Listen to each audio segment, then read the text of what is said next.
I had a comment on one of my YouTube videos, which could also apply to my podcast. And it said, Mr. Whipple, most of the videos are repetitive, but they help a lot to keep my mind on track. Thank you, sir. Boy, is that ever true. They are repetitive. And the reason for that is I try to stress the most important things that often people lose sight of. So, sometimes lessons can be very, very helpful if they're teaching the right things. I've spoken about Deborah before, and I want to bring you up to speed on something she has encountered and what she's doing about it. So she ended up with a deal that had all the things right and ready to go, except at the last moment, the seller decided that he wanted to pull out. Now, thankfully, she had a breakup fee in that contract with the seller, so she'll get a six-figure payment as a result of that. But there were other lessons learned, and she wrote me and she said, I have taken massive action this week and will remain this way until the deal is done and after it's done. I've learned a valuable lesson here, Bruce. I left myself completely exposed by focusing on that deal. It was painful going back to the pipeline and speaking to vendors, that's what they call sellers over in Europe, and hearing that they had sold was a dagger to the chest. That was enough to go full Hulk mode with the calls. There will be no Christmas in this house until a deal is done. And I believe that is certainly true with her.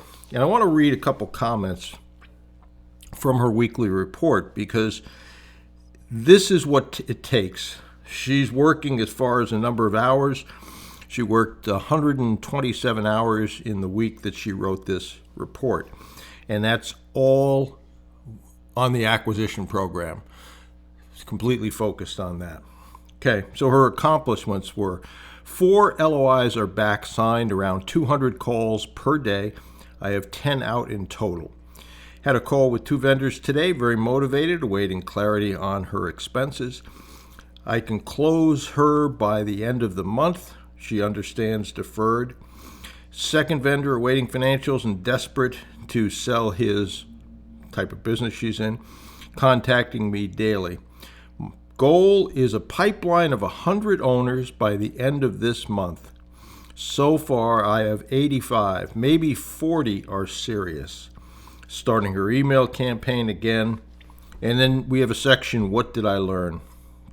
And she said in that, no matter where I am with a deal and new prospects, I will always keep my pipeline going. My pipeline is my safety net. Amen. That is true, and guess what? Your pipeline gives you choices. One of the problems is if you're focused on one deal, if you're focused on one bank as getting your deal done, stuff happens. I mentioned last week that I had and have a mentee who ended up having the seller die the week before, and that was the end of that deal. At least to now, we think we may be able to revise it. But things happen. And as a result of that, when you have more than one deal, it's a reason we talk about 5 LOIs into the board meeting. And this person, Deborah, had pretty close to that in the board meeting. But things happen. Things drop off in due diligence. People change their mind. Circumstances change. People die, etc., etc. But I couldn't say it any better than what she said. My pipeline is my safety net. My point on that is it gives you choices. So focus on having multiple deals, having multiple financing sources, and don't lose track of the fact that when I look at what Deborah has done, her deal cratered on November 19th, so we're 3 weeks from that. She's gone back, she's contacted sellers, she's gotten updated financials, and as of last Friday, she had 4 LOIs back already. People say, how quickly can you do this? That's an example when you're working as hard as she is, big caveat there, that you can do some of these things very quickly. I'm not telling you you can. I don't know how hard you're going to work. I don't know how good you are in terms of your skill sets. But I can tell you if Deborah is putting in 127 hours a week, making almost 200 calls per day, gets 4 LOIs within 3 weeks.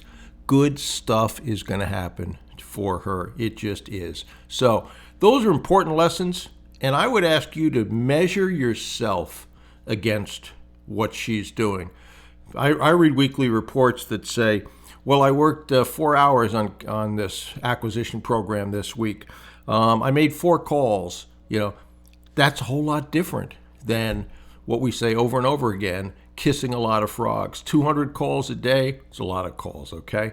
But good things will happen, and that's the point. So take those lessons to heart. I will continue to keep you updated on Deborah's process and progress. I know this is going to work out for her. I just simply do. But you could do a lot worse than to learn the lessons that she has learned and the activity that she is now taking and has been taking for some time.